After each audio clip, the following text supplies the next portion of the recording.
Hey guys, Al2 here, 316 RC, back again today on the YouTube network with another video.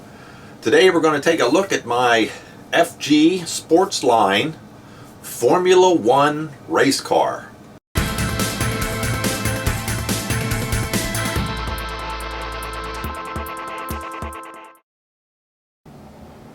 Alright, this is the, picked this up from DDM Racing.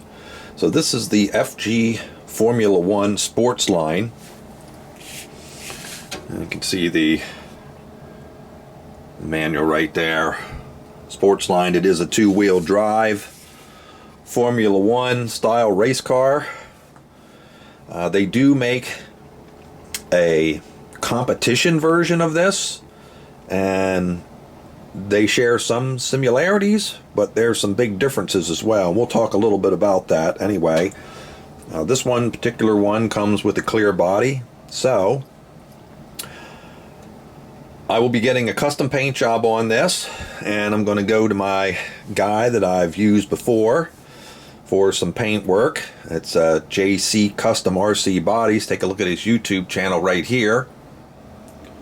Alright, here's his YouTube channel right here. JC Custom RC Bodies. You can look him up as well on Facebook. Hit him up with a message if you want to get some custom painted work. He does some fabulous work, and in fact there's an F1 that he did a while ago. So yeah, lots of cool stuff. So anyway, this clear body is going to be going off to him to get a custom paint work on it. So let's go ahead and get this body off, and let's take a little bit of look inside of what this thing looks like. All right, that is one fancy air intake. This motor is sort of sideways mounted.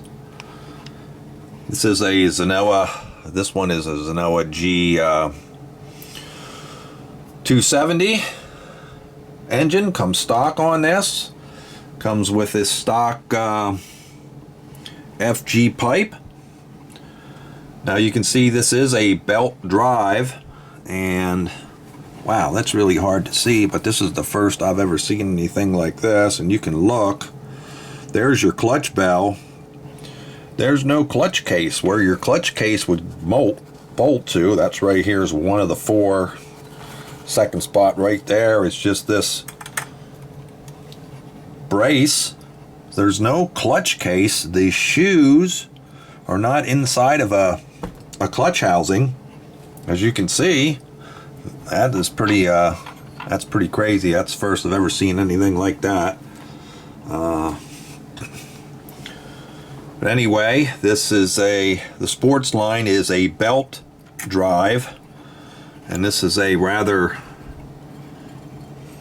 unique pinion pulley with the squared off belt sections, and this would be your spur. Now I don't think these are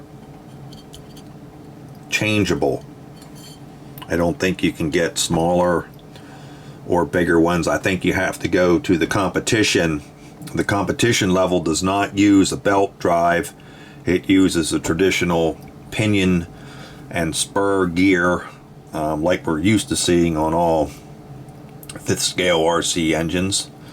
And then that's on a shaft with a rear brake assembly right here, which is common to a lot of FG vehicles. And also then there's a second belt drive right here that drives the, swing around to the back here,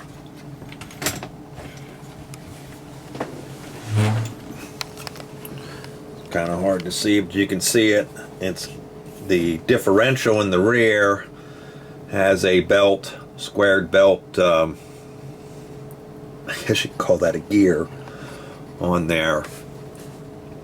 So that's your power drive train there. Like I said, it's two-wheel drive, so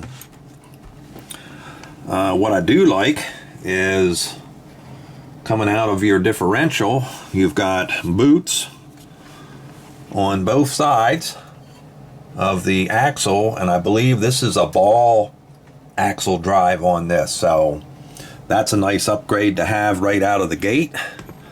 That's really cool. All this stuff back here is thick, heavy-duty plastic.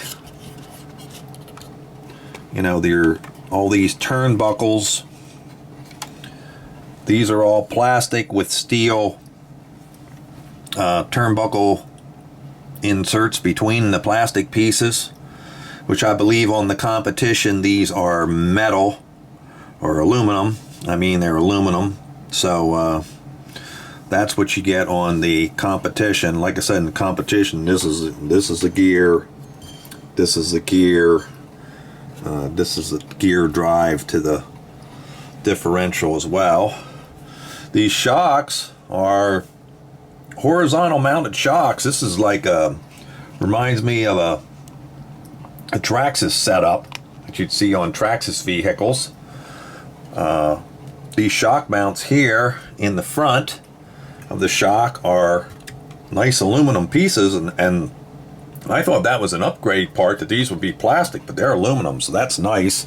That may have been something they changed. These look like they're aluminum body shocks. These are plastic. These are plastic right here. Looks like hard to see, but looks like the adjustment, the caps are aluminum, and the adjustment rings look to be plastic as well. It's hard to see under this wing. Like I said, we got nice, fat, wide. How wide is that? I'll measure out here and see how wide these are.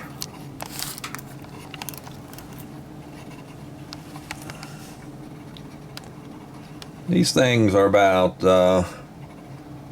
3-inch wide tires in the back. Got standard gray, nothing fancy hubs there. Swing around here to the other side. We got gigantic fuel tank. It's nestled in right beside your pull start. Carby on this thing. That is, what are they giving us for a carby? No choke. So that is a 990 carburetor. 990 carburetor with the Zenoa G270 engine. I'm probably going to just keep this engine. I might see if I can fit up. There is room to go higher on this, maybe to change something up or fit a small skinny DDM. I got some small velocity stacks up here. Like that's a 1-inch. Like here's a 3/4 height. I might be able to get like a 3/4 height. I'll have to see about that. Let's see, let's swing off of this rear end. Come down here, we have a throttle and brake servo, FG branded T1005. So I have no idea what that is. There's no other rating on it that I can see, so I'll see how that is. I may have to change that based on how this thing operates. We'll see. The steering servo, can't see, might be,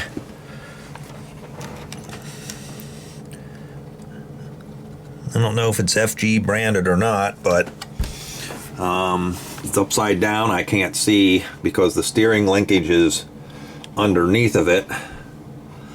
It's hard to see under there, but you can kind of see the horn there. But it says 28 kg digital mega servo, HV high voltage, 6 to 7.4 volts. So you could run a 2S LiPo on this if you wanted to. This is the battery box right here. Here's your battery box. It's made to fit a nickel metal pack. Did not come with it. Did not come with the car. So this is the radio box right here. So we're not going to open that up now. That's I will be adding a kill switch, of course. All my fifth scales get a kill switch, and I highly advise you guys to put a kill switch in all your fifth scales. I mean, this was an RTR kit. I really didn't need the RTR part. I'd rather put my own electronics in, but we're going to run the stock electronics and see how it goes before we upgrade. But here's the remote that comes with it. FG RS3 3-channel standard radio. Now I think we've seen this radio before. This is the Fly Sky radio, rebranded FG.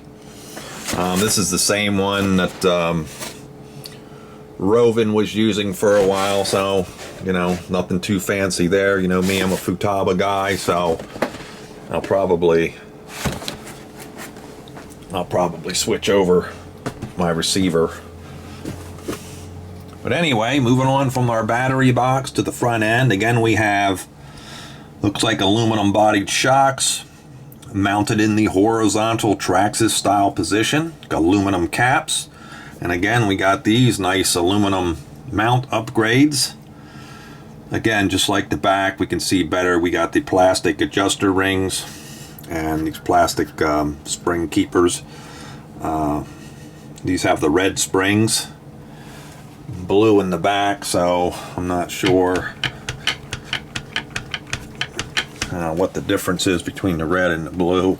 Now the back are definitely more tension on the springs for sure, just by pushing down. So again, the you got your steering and turnbuckles. Again, these are all plastic mounts with steel turnbuckles in between. The mounting frame pieces are big, thick, beefy plastic. I mean, this is heavy duty, beefy plastic. Now these are upgradable to billet aluminum, as well as this back one as well, and that's part of standard equipment on the competition level. There are front disc brakes system, which is accomplished not hydraulically, but it's by these pull wires. I'll have to take a look at these and make sure they're set up right. These pull wires, adjustment type, activated by this servo. Again, this servo really needs to be strong now that we're running a rear brake pull and 2 front disc brake pulls. Let's pull this front wheel off. This is a little skinnier than the back. Like I said, that was about 3 inches. This looks like about 2 inches in the front. We've got some Bridgestone Potenza branding on it. The rear one has no branding. Let's go ahead and pull this off. Okay, there's the front disc brake assembly. You can see right there. That's a pretty nice thing to have. They do make upgraded discs for this that would run cooler. So I will just run the stock one for a while to see how that goes. The hub mounting is the infamous FG square. Steel axle. And your steering linkage, you got aluminum stops. Yeah, these are stops to stop you from oversteering. You guys set up your end points. That will help you to get your steering end point set right before it touches that steel turnbuckle.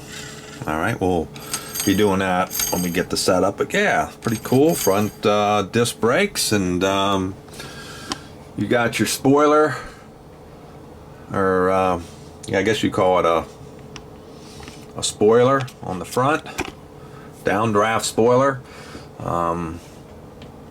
They do make an upgraded, bigger downdraft spoiler that I might get for this. I'll have to see. So, taking a look at the underneath, beautiful aluminum chassis under here.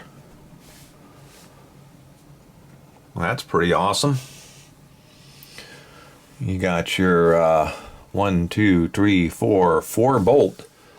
I believe here's your exhaust. I believe that's nice that they made they made a compartment. Let me see if I can get around there and show you guys that. It's hard to get. They made a compartment where you can get to the exhaust, since that motor is kind of mounted. But yeah, 4 bolt. Zenoa 270, I believe, was the first 4 bolt motor. Up from there, they were all 4 bolt, but I think 260 and down are 2 bolt. So as we know, the 4 bolts are much better. It's, you know, with the way they're put together. So yes, it is a 4 bolt, and that's your view from underneath. Yeah, that's pretty much an overview of the FG Sportsline Formula 1 1/5 scale RC race car. Hope you guys enjoyed this little overview tutorial of it. Drop me a comment below. Let me know if any of you guys have this. I don't really see many of these around. I think it's really cool. I can't wait to get my body custom painted, and it's really going to be quite a showpiece. So I'm not looking for this to be some super performance car or anything like that, but should be fun to drive. Yeah, drop me a note below. Let me know what your thoughts are on the FG, if you got the Sportsline, or maybe you've got that competition model. So yeah, I appreciate you guys all stopping in. Al2 here, 316 RC. I will see y'all on the next video. So long, everybody.